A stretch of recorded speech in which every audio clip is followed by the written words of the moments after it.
Hello bye brother, আসসালামু আলাইকুম। যে কারণে ভিডিওটি করার মেইন উদ্দেশ্য হচ্ছে আমরা 2000 সোনালী মুরগি আনি আপনার এই কোরবানিদের জন্য। ফার্স্ট অফ অল ভুল ছিল, আমরা বাচ্চাগুলো আমাদেরকে দেয় বি গ্রেডের বাচ্চা। তারপরে ভুল হচ্ছে আপনার বুটারিংয়ে যে ভুলগুলা করছিলাম সেগুলোই আপনাদের মাঝে তুলে ধরবো আজকে। তো বেশি কথা না বলে আমরা চলুন তাড়াতাড়ি ভিডিও শুরু করি। তো ফার্স্ট অফ অল কথা হলো যে আমরা বাচ্চাগুলো পাই ব্রিগেডের বাচ্চা। দ্বিতীয়ত কথা হচ্ছে আমরা বাচ্চাগুলা যখন মারা যায় তখন আমরা কোনো কিছুই বুঝি না, মানে বলছে যে 2-1 দিনের ভিতরেই এরকম কিছু বাচ্চা মারা যায়।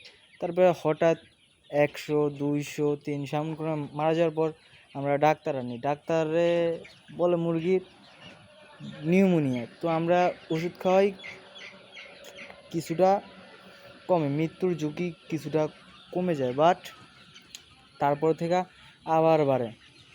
যখন আমরা দেখি পায়খানার ডিস্টার্ব, তো আমরা ওষুধ তো চালিয়েছিলাম। ওষুধ ছিল রেনামাইসিন, রেনামক্স, ডিলারবেস, কিউটেলস, মানে অ্যান্টিবায়োটিক ছিল। তারপরেও দৈনিক মুরগি মারা যেত। এখন আপনার মেন কথা হচ্ছে ব্রিগেডের বাচ্চা কেউ নেবেন না। দেখেন আমাদের মুরগির কী অবস্থা মুরগির প্রায় 1000ও মুরগি নেই। তো আমরা কী পরিমাণে লস খেয়েছি তা আপনাদেরকে তো বলে বোঝানো যাবে না। তো সোনালী মুরগি যারাই পালবেন চেষ্টা করবেন একটু এ গ্রেডের বাচ্চা নেওয়ার জন্য। এ গ্রেডের বাচ্চা নিলে আপনার বৃদ্ধি পাবে ভালো, রোগ সম্পূর্ণ ঝুঁকি পাবে কম। আর বুটারিংয়ের সময় চেষ্টা করবেন বুটারিংটা একটু ভালোভাবে করার জন্য।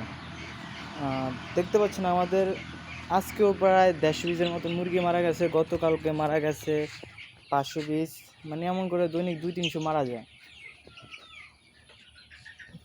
দেখতে পাচ্ছেন কী অবস্থা মুরগির। তো এই মুরগির খামারের ব্যবসা সম্পর্কে আর কিছু আমার বলার নেই। এবার সোনালী মুরগি পালার খুব শখ ছিল। এবার সোনালী মুরগা উঠাইয়া মানে আমার পুরা দমে লস প্রজেক্ট, যে কারণে একটা অ্যামাউন্ট লস হয়েছে, দেখতে পাচ্ছেন। তো ভাই, দর্শকদের কাছে আমার একটাই প্রশ্ন, যদি এই রোগটি কী কারণে হয়, যদি কারোর কাছে জানা থাকে আমাকে প্লিজ একটু জানাবেন। তো ভাই, আজকের ভিডিও এ পর্যন্তই ছিল। দেখা হবে পরবর্তী কোনো ভিডিওতে। এ পর্যন্ত সবাই সুস্থ থাকবেন, ভালো থাকবেন। আসসালামু আলাইকুম।